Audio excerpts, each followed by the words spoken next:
अस्सलामुअलैकुम, welcome to Hatim Tech News. मैं हूं अब्दुल मतीन और आज की इस वीडियो में लेटेस्ट टेक न्यूज़ शेयर करेंगे आप लोगों के साथ और कुछ रीसेंट मोबाइल प्राइस चेंजेस की बात करेंगे, अपकमिंग मोबाइल की बात करेंगे। तो स्टार्ट करते हैं वीडियो और सबसे पहले बात करते हैं रीसेंट मोबाइल प्राइस चेंजेस की। रीसेंट मोबाइल प्राइस चेंजेस में आज हमारे पास काफ़ी मॉडल्स हैं जिनकी प्राइजेस चेंज हुई हैं। सबसे पहले स्टार्ट करते हैं Realme की तरफ से। Realme 5 Pro की दोनों वेरिएंट की प्राइस चेंज हुई है। Realme 5 Pro में 4GB रैम विद 128GB रोम का जो वेरिएंट था उसकी पहले प्राइस थी 38,000 रुपए, जिसमें 2,000 रुपए का प्राइस रिड्यूस हुआ है और ये हो गई है इसकी प्राइस अब नई 36,000 रुपए। तो Realme 5 Pro 4GB RAM with 128GB रोम का वेरिएंट की नई प्राइस है 36,000 रुपए, 2,000 रुपए का प्राइस रिड्यूस हुआ है। इसके अलावा जो दूसरा वेरिएंट है Realme 5 Pro का 8GB रैम विद 128GB रोम, इसकी पहले प्राइस थी 44,000 रुपए और यहाँ पे 3,000 रुपए का प्राइस रिड्यूस हुआ है और उसकी नई प्राइस हो गई है 41,000 रुपए। 41,000 रुपीज में आपको मिल जाएगा Realme 5 Pro 8GB RAM with 128GB रोम का वेरिएंट। तो अब ये असल प्राइस में आए हैं, पहले थोड़ा सा ओवर प्राइस था, अब ये असल प्राइस में आए हैं अपनी मॉडल्स प्राइस में। तो Y9 प्राइम 2019 की पहले प्राइस थी 36,000 रुपए और यहाँ पे भी 2,000 रुपए का प्राइस रिड्यूस हुआ है और इसकी प्राइस हो गई है 34,000 रुपए। तो Y9 प्राइम 2019 128GB रोम का वेरिएंट की नई प्राइस है 34,000 रुपए। इसी तरह Huawei Y7 प्राइम 2019 64GB वाला 3GB रैम विद 64GB रोम वाले वेरिएंट की प्राइस हो गई है 25,000 रुपए। पहले ये 29,000 रुपए का था, यहाँ पे 4,000 रुपए का प्राइस रिड्यूस हुआ है, 25,000 रुपए इसकी न्यू प्राइस हो गई है। तो यहाँ पे काफी बड़े प्राइस रिड्यूस आए हैं 4,000, 2,000, 3,000 के हिसाब से Y7 प्राइम Huawei में भी और Realme में भी। इसके अलावा Vivo Y19 की प्राइस भी कम हुई है। Vivo Y19 पहले था 32,000 रुपए का, यहाँ पे भी 2,000 रुपए का प्राइस रिड्यूस हुआ है और उसकी नई प्राइस हो गई है 30,000 रुपए। Vivo Y19 30,000 रुपए की प्राइस के अंदर अवेलेबल है मार्केट में। तो यहाँ पे ज्यादातर जो प्राइस रिड्यूस हुए हैं इनकी एक वजह जो टैक्सेस कम हुए हैं उसकी ये वजह भी हो सकती है। बाकी कुछ मॉडल्स ऐसे भी हैं जो कि ऑब्सोलेट मॉडल हैं, जो कि सेल थोड़ी सी रुकी हुई थी, उनको कंपनीज ने प्राइस डाउन की है और इसकी एक वजह प्राइस की जो टैक्सेस कम हुए हैं उसकी रीजन भी हो सकती है। इसके अलावा भी एक्सपेक्टेड है कि कुछ और मॉडल्स की प्राइस भी इन फ्यूचर कम होंगी क्योंकि टैक्स काफी ज्यादा कम किए हैं गवर्नमेंट ने, तो उसकी वजह से प्राइसेस भी एक्सपेक्टेड है कि कम होनी चाहिए। और यहाँ पे सैमसंग गैलेक्सी A51 की सेल भी इसी वजह से रुकी हुई है क्योंकि मिले जुले रीजंस हैं। जब हम कंपनी ऑफिशियल से पूछते हैं तो वो कहते हैं कि टैक्सेस जो कम हुए हैं उसकी वजह से प्राइस शायद चेंज होगी, इसलिए अभी तक स्टॉक कंपनी नहीं दे रही है मार्केट में। अब जो हमारे पास डेट दी है, उन्होंने नेक्स्ट डेट दी है, वो दी है परसों की, यानी 10 जनवरी की। 10 जनवरी को गैलेक्सी A51 का स्टॉक मार्केट में देंगे। तो काफी टाइम से इसको डिले किए जा रहे हैं, पहले 1 जनवरी की डेट दी थी, फिर 3 जनवरी की डेट दी, फिर 6 जनवरी की डेट दी और अब दी है 10 जनवरी की डेट, यानी 10 जनवरी को सैमसंग गैलेक्सी A51 का स्टॉक मार्केट में डिलीवर किया जाएगा। तो डिले क्यों कर रहे हैं, इसका रीजन कुछ लोग कहते हैं कि इसका रीजन एक तो टैक्सेस की कमी है, प्राइस रिड्यूस करनी है इन्होंने A51 की 55,000 नहीं बल्कि अब कुछ प्राइस कम करके आएंगे, 52,000 या 53,000 रुपये के दरमियान आएगा। तो इस वजह से डिले किया जा रहा है। कुछ कहते हैं कि कंपनीज के पास अभी स्टॉक आया नहीं है, इस वजह से डिले किया जा रहा है। तो क्या रीजन है वो असल में जब डिवाइस आ जाएगी मार्केट में तो रीजन भी कंफर्म हो जाएगा हमारे पास क्या रीजन था डिले होने का, तो मैं आपके साथ शेयर करूंगा। इसके अलावा अपकमिंग मोबाइल की बात करें तो अपकमिंग मोबाइल में सबसे पहले हमारे पास Infinix की तरफ से एक पॉपअप सेल्फी कैमरा डिवाइस आ रही है। जिस तरह लास्ट ईयर दिसंबर में लास्ट मंथ टेक्नो ने एक डिवाइस को हाईलाइट किया था, टेक्नो पॉपअप सेल्फी कैमरा, और टेक्नो ने रिलीज किया था, रिवील किया था कि जनवरी 2020 के अंदर इस डिवाइस को लॉन्च किया जाएगा।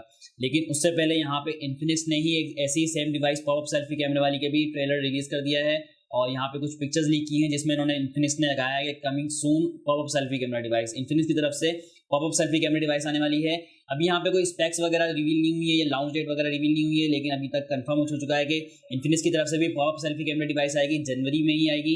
बस हम एक्सपेक्ट ये करते हैं कि यहाँ पे Infinix P22 को यूज ना करें क्योंकि Infinix ज़्यादातर जितने भी डिवाइसेस आ रही हैं लाइन से वो Helio P22 MediaTek Helio P22 को यूज़ किया जा रहा है। तो मैं Infinix से यहाँ पे एक रिक्वेस्ट करूँगा कि P22 को इसमें ना यूज़ करें, P65 या P70 पे अगर यूज़ करते हैं तो काफ़ी अच्छी होने वाली डिवाइस टॉप सेल्फी कैमरे के साथ। इसके अलावा Huawei की तरफ से भी एक डिवाइस आने वाली है। Huawei जिस तरह मैंने आपको लास्ट में बताया था कि मॉडल कंफर्म नहीं है, Huawei Y6S भी हो सकता है या Huawei Y9 2020 भी हो सकता है। तो इस तरह का एक वेरिएंट लॉन्च किया जाएगा, ये लोअर एंड का वेरिएंट होगा और यहाँ पे डिस्प्ले साइज होगा 6.09 इंच का, जिसमें यूज की जाएगी चिपसेट MediaTek की Helio P35 की। 13 मेगापिक्सल का बैक कैमरा होगा, 8 मेगापिक्सल का फ्रंट कैमरा होगा और जीपीयू भी यहाँ पे पावर VR G8320 का होगा और बैटरी यहाँ पे लगाई जाएगी 3020 मिली एम्पेयर की। तो ये एक लोअर एंड डिवाइस होगी।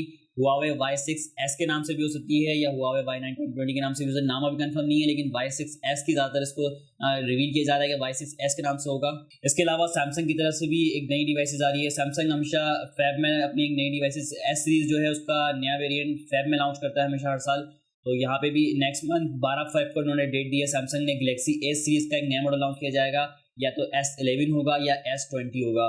तो ज़्यादा एक्सपेक्टेशन है कि S11 लॉन्च किया जाएगा, 12 फ़रवरी को लॉन्च हो रहा है। इसके अलावा मोबाइल वर्ल्ड कांग्रेस में भी सैमसंग अपनी एक डिवाइस लॉन्च करता है, तो देखते हैं कि S11 लॉन्च होती है या S20 लॉन्च होती है, या सैमसंग ने यहाँ पर डेट दी है 12 फ़रवरी को लॉन्च किया जाएगा। इसके अलावा मी नोट 10 प्रो के बारे में मैं आपको बताता हूँ। मी नोट 10 पहले दराज पे खुला था, जिसके बारे में लास्ट में आपको सारा डिटेल दी थी कि किस तरह से मॉडल खुला, कौन सा मॉडल खुला, किस प्राइस में खुला, फिर मॉडल का पेज ही गायब कर दिया गया। और Xiaomi ने इसकी तरफ से एक अपना रिस्पॉन्स भी दिया था कि ये र्यूमर्स थे। अब दोबारा से दराज मॉल पे एक प्रोडक्ट खुली है मी नोट 10 प्रो के नाम से, और इसकी प्राइस रखी गई है 95,000 रुपीज। 95,000 रुपए में मी नोट 10 प्रो दे रहे हैं, 8GB रैम विद 256GB रोम का वेरिएंट। और ये मी नोट 10 प्रो है, मी नोट 10 नहीं है। मी नोट 10 प्रो में 8P लेंस यूज किया गया है, जबकि मी नोट 10 में 7P लेंस था। तो यहाँ पे 8P लेंस वाली मी नोट 10 प्रो की डिवाइस को पाकिस्तान में 95,000 रुपीज की प्राइस के अंदर लॉन्च किया जाएगा। दराज पे प्रोडक्ट खुल चुकी है, लेकिन अभी स्टॉक अवेलेबल नहीं है। जैसे स्टॉक आएगा मैं वहाँ पे भी अपडेट कर दूंगा आपको। इसके अलावा मजीद बात करें यहाँ पे टेक्नोलॉजी की, तो यहाँ पे पाकिस्तान में रिसेंटली जैज ने भी 5G को टेस्ट किया है। इससे पहले सबसे पहला नेटवर्क था जोंग, जिसने 5G टेस्ट की थी पाकिस्तान में।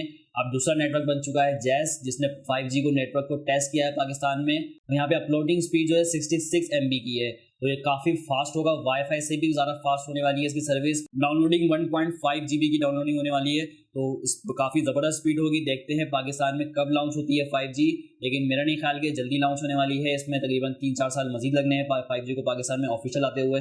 इसके अलावा वर्ल्ड वाइड की बात करें तो वर्ल्ड वाइड में जैसे मैंने आपको लास्ट टाइम बताया था कि Realme X50 लॉन्च होने वाला है, तो 7 जनवरी को Realme X50 का 5G वेरिएंट भी लॉन्च हो गया है। और यहाँ पे हमारे पास अब कंफर्म स्पेक्स भी आ चुकी हैं, तो मैं कुछ कंफर्म स्पेक्स आपके साथ शेयर करता हूँ। यहाँ पे 6.57 इंच का फुल HD प्लस डिस्प्ले लगाया जाएगा और IPS LCD होगी, लेकिन यहाँ पे रेजोल्यूशन जो होगा वो 1080x2400 पिक्सल्स का होगा और 120 हर्ट्ज का यहाँ पे रिफ्रेश रेट होने वाला है, तो काफी जबरदस्त डिस्प्ले वाइज डिवाइस होगी। इसके अलावा कैमरास की बात करें यहाँ पे, तो कैमरास होंगे बैक साइड पे क्वाड कैमरा सेटअप होगा, 64 मेगापिक्सल का main camera plus 8 megapixel plus 12 megapixel plus 2 megapixel के 4 कैमरे होंगे। फ्रंट पे भी डुअल कैमरा सेटअप होगा, 16 मेगापिक्सल प्लस 8 मेगापिक्सल के 2 कैमरे होंगे फ्रंट साइड पे भी, और बैक साइड पे 4 कैमरे होंगे। टोटल इस डिवाइस के अंदर 6 कैमरे होने वाले हैं। चिपसेट यहाँ पे Qualcomm Snapdragon 765G की यूज की जाएगी, जो कि 5G चिपसेट है Qualcomm की तरफ से, और बैटरी यहाँ पे होगी 4200 mAh की, और यहाँ पे लगाया जाएगा 30 watt fast charging super VOOC 4.0। 3 variant में लॉन्च हुआ है, 6GB RAM with 64GB ROM, 8GB RAM with 128GB ROM और 12GB रैम विद 256GB रोम। तो ये 3 वेरिएंट लॉन्च हुए हैं चाइना में। इसके अलावा Realme X50 का मास्टर एडिशन के नाम से भी लॉन्च किया है डिवाइस, और काफी जबरदस्त डिजाइन है, कलर्स काफी अच्छे हैं, नए कलर्स नए डिजाइन दिया है, जिसको नाम दिया है मास्टर एडिशन। इसके अलावा टेक्नो स्पार्क गो प्लस के नाम से एक डिवाइस इंडिया में लॉन्च हो रही है 9 जनवरी को, तो देखते हैं कि पाकिस्तान में कब आएगी, और जैसे ही लॉन्च होती है तो उसकी स्पेक्स वगैरह के बारे में भी डिस्कस करेंगे। तो ये थी अब तक की लेटेस्ट टेक न्यूज़। वीडियो आपको कैसे लगी, वीडियो को लाइक करें, शेयर करें, और अगर आप चैनल पर नए हैं तो चैनल को सब्सक्राइब कर लें और बेल आइकन पर क्लिक कर लें, ताकि इसी तरह की मजीद वीडियो से अपडेट रह सकें। अल्लाह हाफिज़।